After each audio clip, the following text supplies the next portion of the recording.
Spirits of fire, come to us. We will kindle the fire. Spirits of fire, come to us. We will kindle the fire. We will kindle the fire. Dance the magic circle round. We will kindle the fire. We will kindle the fire. Spirits of fire, come to us. We will kindle the fire. Spirits of fire, come to us. Welcome. I am Blue Whisper, and I am your Thursday's hostess for Planet Pathwings. And this week we're talking about the elements, and I'm going to just touch on a few things about the element of fire today. Fire is a very powerful element. It is masculine. It's considered a masculine element. As you know, everything has a female or male attribute. This one just happens to be the male. Fire, but let's talk about fire for a minute, just on a mundane level. How is it used?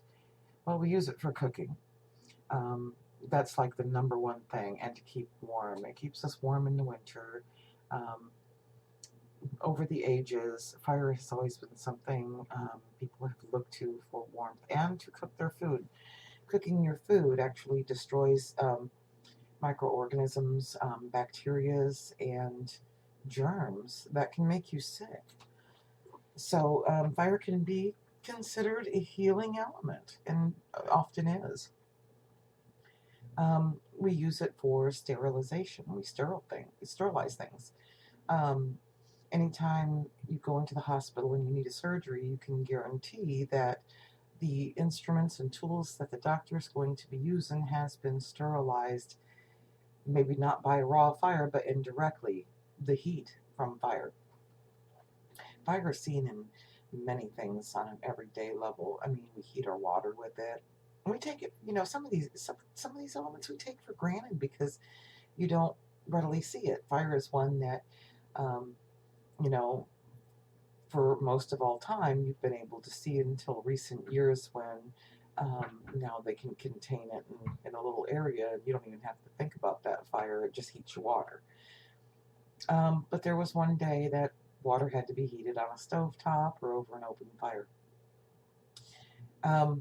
Then, as it does now, it still has the capability of destroying germs, destroying bacteria, and so hot water, we always use hot water a lot when cleaning. If somebody's been sick, you use hot water to clean the area in order to kill the germs, to stop the spread of the cold or flu or whatever. Fire, not only used in cooking and things like that, but to give us light so that we can see in dark areas and dark places at night. Now it's in a light bulb, the electricity. It's still from the basis of fire. It's still the idea of light coming from the fire.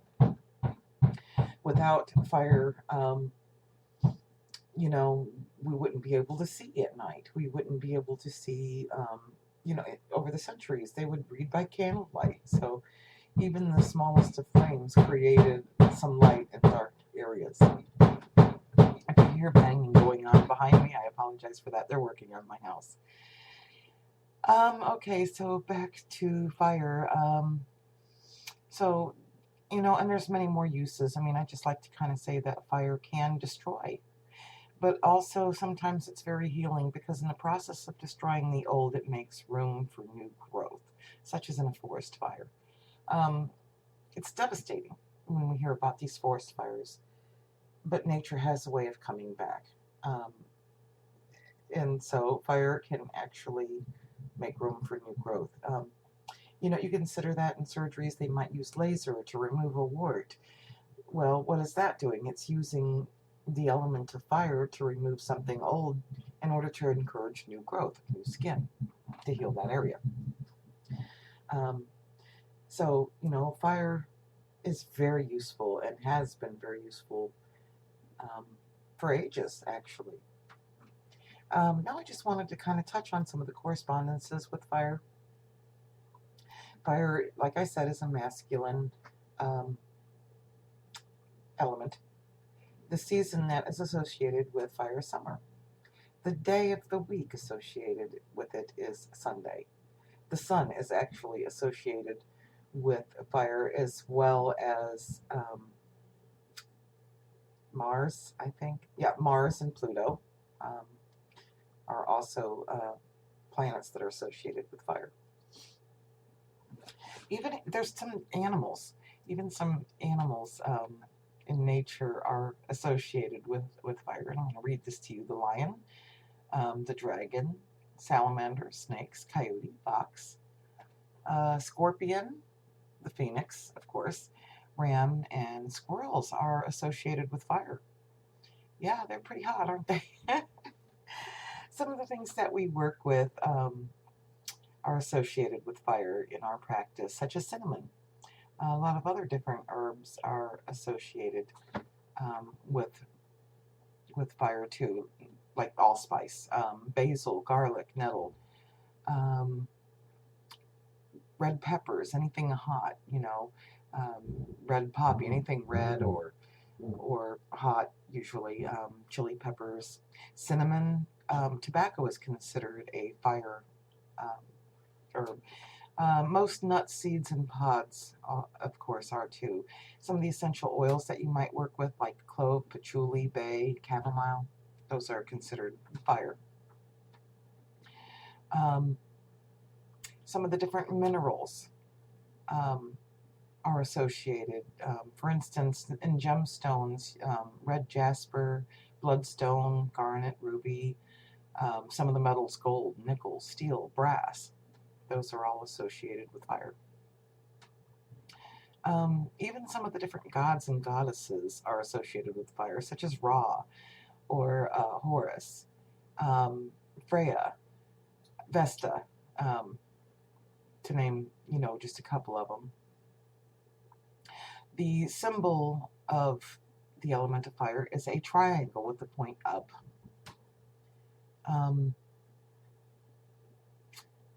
The colors.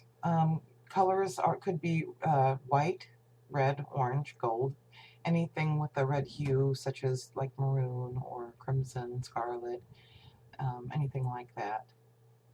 The symbols, of course, of fire is a flame. It could be sun, stars, volcanoes, lightning bolt. Some of the magical tools are associated with fire that we use, such as, the fire itself, candle. Candle or lamp or oil lamp, whatever it is that you like to use, a wand, a dagger, maybe a request on a piece of paper or a bay leaf that you intend to burn. That's all associated with fire. And we use fire in our practice a lot, just like I said, burning your requests, having the light there as a symbol, for the different gods or goddesses or what it is that, we're trying to do. You can also, to represent fire on your altar doesn't necessarily have to be an actual flame or candle. You can also use some of the other things I mentioned that are associated with fire as that representation, such as a bloodstone or maybe a marigold, flowers. Yeah, I didn't mention that. Marigolds, sunflowers, different flowers. There's several that are associated with that.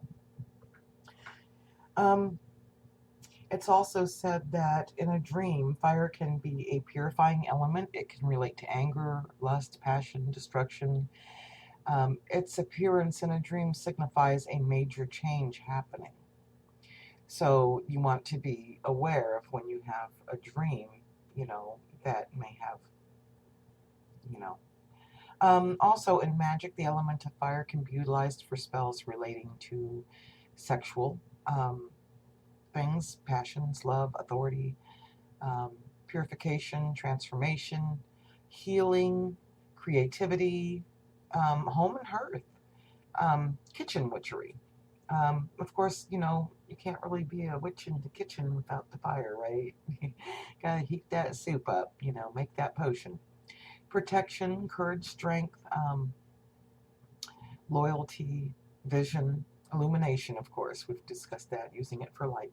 And we can draw from the power of fire Fire is used ceremonially to activate different things like oils and incense and to release intent through the burning, as well as maybe using the fire to present offerings to the gods, such as burning of an herb or whatever it is that you need to burn in, the spell that you're performing.